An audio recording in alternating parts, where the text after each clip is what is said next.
उसका ताली बजाकर स्वागत करेंगे। ऊपर आइए। वर्मा से आग्रह करूंगा कि उनका पुष्पगुच्छ देकर स्वागत करें। आदरणीय शिवेंद्र परिहार जी, नरेश तिवारी जी, पार्षद भापी यहाँ के माननीय मंत्री जी का स्वागत करेंगे। इस कार्यक्रम के समिति के संयोजक जीत यादव जी, चंद्र प्रकाश मांडले जी, नरेश तिवारी जी, आप भी माननीय मंत्री जी का स्वागत करेंगे।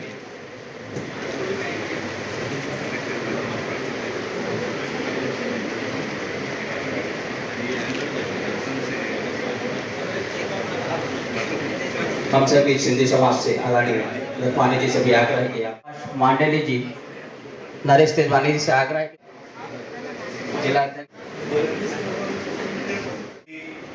विभीषिका हुई थी, जिसको हम सब विभाषण विभीषिका के नाम से जानते हैं। देश की आज़ादी के एक दिन पूर्व एक बहुत बड़ी विभीषिका हुई थी, जिसको हम सब विभाषण विभीषिका के नाम से जानते हैं।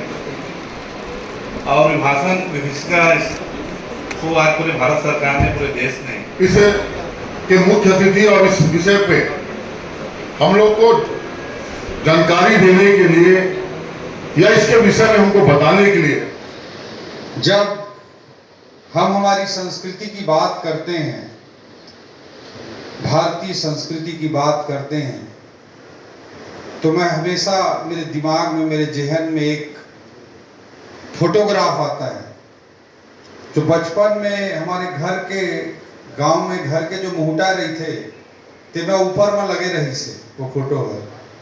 वो फोटो फ्रेम में का रही से कैलाश पर्वत के चित्र रही से। कैलाश पर्वत औमा बैठे हुए शंकर जी और पार्वती जी और उनके दोनों लड़का गणेश जी और कार्तिकेय जी। ये महत्वपूर्ण नहीं है कि वह कैलाश पर्वत का चित्र था। मेरे विश्लेषण की दृष्टि से यह भी महत्वपूर्ण नहीं है कि वहाँ शंकर भगवान का पार्वती देवी की फोटो थी। मेरे विश्लेषण की दृष्टि से यह भी उतना महत्वपूर्ण नहीं है कि वहाँ गणेश जी के और कार्तिकेय जी की फोटो थी। मैं बचपन में उसमें फोटो में कुछ और देखता था और मैं अपने दादाजी से सवाल करता था। वो सवाल था कि मैं बोलता था कि एक तरफ शंकर जी का वाहन बैल बैठा रहता था और दूसरे तरफ पार्वती जी का वाहन सिंह बैठा रहता था। तो मैं बोलता था अपने दादाजी को कि ये शेर तो बैल को खा जाता है, दोनों एक साथ कैसे? मेरे दिमाग में सवाल आता था, मैं पूछता था। ऊपर में देखता था तो गणेश जी का वाहन क्या है? चूहा है, वो बैठा रहता था और वही बगल में शंकर जी के गले में सांप लपटाया रहता था। तो मेरे मन में एक बच्चे के रूप में फिर सवाल आता था कि सांप तो चूहा खा जाता है, दोनों कैसे बैठे एक साथ? और वहीं पे सांप लपटाया रहता था, उसके बगल में कार्तिकेय जी का वाहन रहता था। कार्तिकेय जी का वाहन क्या है? मयूर, मोर। और मोर सांप को खा जाता है। तो मैं फिर सवाल करता था, मोर तो सांप को खा जाता है, तो ये कैसे बैठे हुए साथ में? तो बाद में बहुत धीरे से मेरे को समझ में आया। मेरे दादाजी अपने तरीके से समझाने की कोशिश करते थे, लेकिन मेरे को बात पचती नहीं थी। ये लोग ऐसी फर्जीवाड़ा बोल रहे हैं। तो बात धीरे से समझ में आई कि वो केवल भारतीय संस्कृति में हो सकता है कि एक ऐसे फोटोग्राफ की कल्पना की जा सकती है जिसमें एक फोटो फ्रेम में सिंह और बैल बैठे हों, एक फोटो फ्रेम में चूहा, सांप और मोर बैठे हों, जहां एक दूसरे को खा जाते हैं।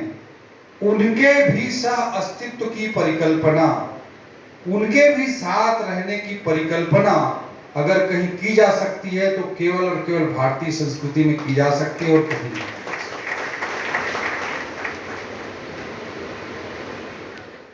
कोई भी व्यक्ति जब अपना प्रगति करता है तो सोचता है कि मैं बहुत प्रगति कर रहा हूँ, लेकिन जब राष्ट्र का अस्तित्व नहीं रहता तो व्यक्ति को अपना जमीन, जायदाद, घर द्वार, जेवर, पैसा, रुपया सब छोड़कर भागना पड़ता है। इस तरह की परिस्थितियों को अभी चंद वर्षों में हमने अफगानिस्तान में देखा, बांग्लादेश में देखा। धर्म के आधार पर, रिलीजन के आधार पर भारत में देश का विभाजन हुआ, तो भारत का सबसे काला अध्याय था।